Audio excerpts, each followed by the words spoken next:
guys, welcome back to The Bright Side. Macy here, The Bright Side Girl, and today we're going to be doing my October TBR.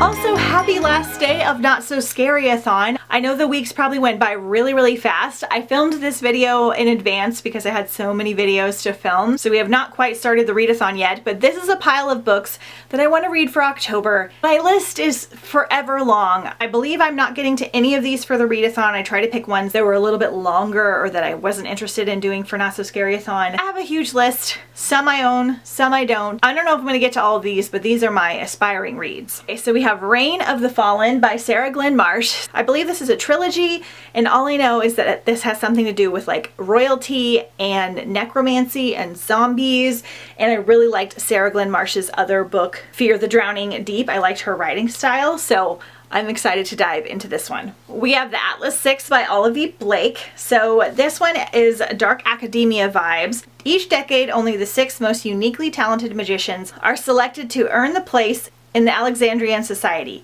the foremost secret society in the world. The chosen will secure a life of power and prestige beyond their wildest dreams, but at what cost? I've heard really great things about this series, and I recently found this book, so I want to check it out. Also by Olive E. Blake, Masters of Death. I've seen this one floating around on Bookstagram and YouTube, and I kind of had it on my radar, but I had a couple people message me and tell me that they think I in particular will really enjoy it. I don't know if this one is adult or young adult, but I know that Death is a character in here and that they're very sassy. I love Death as a character in books. I want to do a video on it sometime because I've enjoyed almost all the books I've read where Death is a character. I really don't know anything else, and I kind of want to go in blind. I think there's a little bit of a romance. I've heard it's kind of funny and smart, and I want to check it out. We have My Lovely Wife by Samantha Downing. So this is an adult thriller. This one might be a little bit on the spookier side. I'm not sure. I pick up a couple adult thrillers that I'm interested in every year, and this one I know is about a couple. They meet, they fall in love, they move to the suburbs, and they get kind of bored, and they start murdering people for fun. So sounds interesting. We'll check it out. If I haven't read this already, I will be very salty, but I'm putting it in here just in case because my hold for the first one is taking forever, and that is Foxglove by Adeline Grace. So Belladonna was my favorite book last year, the first one in this trilogy, and I am anxiously awaiting on my audiobook hold because I adored the audiobook so much that I want to reread it. I remember everything, but I just want to like dive back in before I get into this one, and I'm currently at like a 3 or 4 week wait for the first one, so hopefully I get it in before October, but if I haven't, then I will definitely be reading Foxglove. The first book follows Signa, and she has all her life been like around death, and death kind of follows her where she goes. People around her seem to die, and she has a connection with death, so we have death as a main character, and she basically winds up going to this house, I think to become a governess, and learns these family secrets and kind of falls in love with this family and starts to uncover their secrets and the mystery and all of that. And it's got romance, it's got tea parties, it's got spookiness and ghosts, and it's such a great series. So I hope I love this one just as much. Dearly Departed by Leah Habel. I really wanted to read this for Not So Scary, but I don't think I will because it's like a 17-hour audiobook, almost 500-page book. So I like to do shorter things for readathons. But this one sounds so fun. Again, we've got Gothic Victorian vibes, which is like my favorite thing to read this time of year.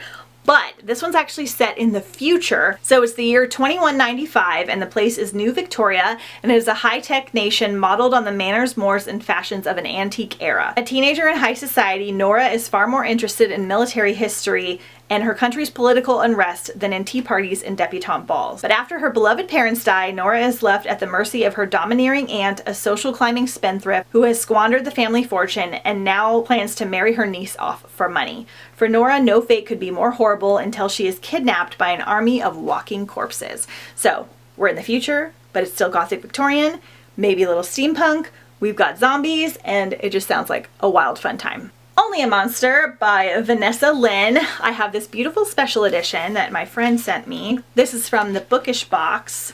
It is so stunning. Oh, Such a pretty edition. So in this one, it should have been the perfect summer sent to stay with her late mother's eccentric family in London. 16-year-old Joan is determined to enjoy herself. She loves her nearby job at the historic Holland House, and when her super cute coworker Nick asks her on a date, it feels like everything's falling into place. A Good Samaritan attempt gone wrong sends Joan spinning through time, and her life begins to unravel. So we've got some time travel in here. I think there's like a monster hunter situation. There's some little bit of romance. I believe this is YA. I believe it's part of a trilogy or a duology. And I've heard good things. Dreams Lie Beneath by Rebecca Ross. Again, another beautiful bookish box edition that someone sent me. This one's in particularly so pretty. Oh my gosh, so beautiful. So I know this one is witchy. I think this one's YA, but I'm not sure. Every new moon, magic flows from the nearby mountain and brings nightmares to life. Only magicians who serve as territory wardens stand between the people and their worst dreams. Clementine Madigan is ready to follow in her father's footsteps as the warden of Hearswith, even though she yearns to study the wilder side of magic. Instead, she must record township people's nightmares so she and her father are prepared for the danger of the new moon. So it has something to do with nightmares and witchiness, and it looks amazing. Then we have The Dark Days Pact by Alison Goodman. This one has been on my list for so long. The books are very long, the audios are very long, so I keep putting it off, but I really want to read it. Again, another gothic type read. So summer 1812, after the scandalous events of her presentation ball in London, Lady Helen has taken refuge at the fashionable seaside resort of Brighton. Banished from her family and training as a reclaimer with the covert Dark Days Club, she must learn to fight the dangerous, energy-wielding deceivers, whose demonic conspiracy threatens to plunge the newly enlightened world back into darkness.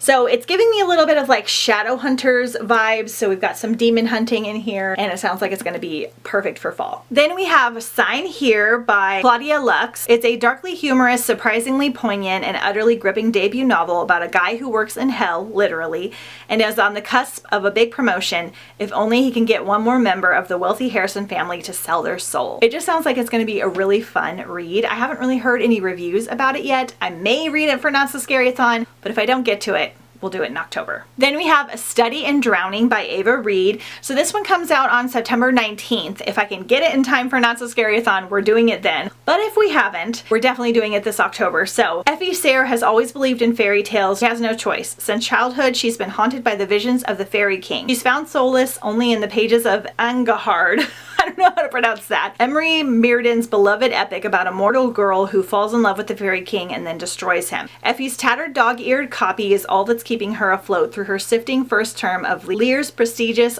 architecture college. So when Meerden's family announces a contest to design the late author's house, Effie feels certain that this is her destiny. Sounds super unique. We got dark academia vibes. Sounds amazing. Excited to get to it. One Dark Window by Rachel Gielig. I've heard such amazing things about this one, like so many people have given it 5 stars. Elspeth Spindle needs more than luck to stay safe in the eerie Mistlock kingdom of Blunder. She needs a monster. She calls him the Nightmare, an ancient mercurial spirit trapped in her head. He protects her, he keeps her secrets. That's kind of all I want to know. I want to kind of go in blind because I've just heard such good things. I believe this is a start to a series. I think it's young adult. Lastly, I want to do This Delicious Death by Kayla Cottingham.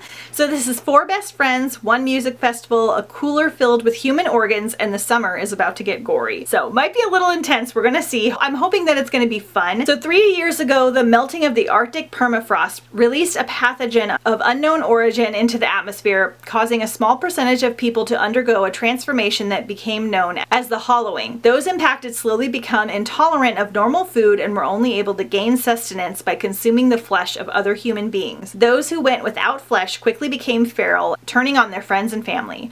However, scientists were able to create a synthetic version of human meat that would satisfy the hunger of those impacted by the hollowing. As a result, humanity slowly began to return to normal, albeit with the lasting fear and distrust for the people they dubbed as ghouls. Zoe, Celeste, Valeria, and Jasmine are ghouls living in Southern California. As a last hurrah before their graduation, they decide to attend a music festival in the desert, and they have a cooler filled with hard seltzers, sin flesh, and are ready to party. This one might be a little bit too much for me. I'm hoping it'll just be like a fun wild time because it sounds kind of outrageous. So we're gonna give it a shot. I have a secret video vlog that I'm planning for October, and this will definitely be on it. Okay, you guys, so that's everything I'm gonna share for now for my October TBR. I literally have an entire bookshelf full of like fall themed spooky reads. I absolutely love this time of year. I love reading some fall atmospheric witchy werewolf style reads. I'll link my Halloween playlist down below with a bunch of other recommendations and all the fun fall goodness if you want to check out some other fun content. I have a lot for this time of year. Thank you guys for participating in Not So Scary-a-thon. I hope you had fun. We've got some more festive videos coming for the month of October. We're just gonna start off the month right. Don't forget to follow me on Instagram at The Bright Side Girl, and I will see you guys next time on The Bright Side.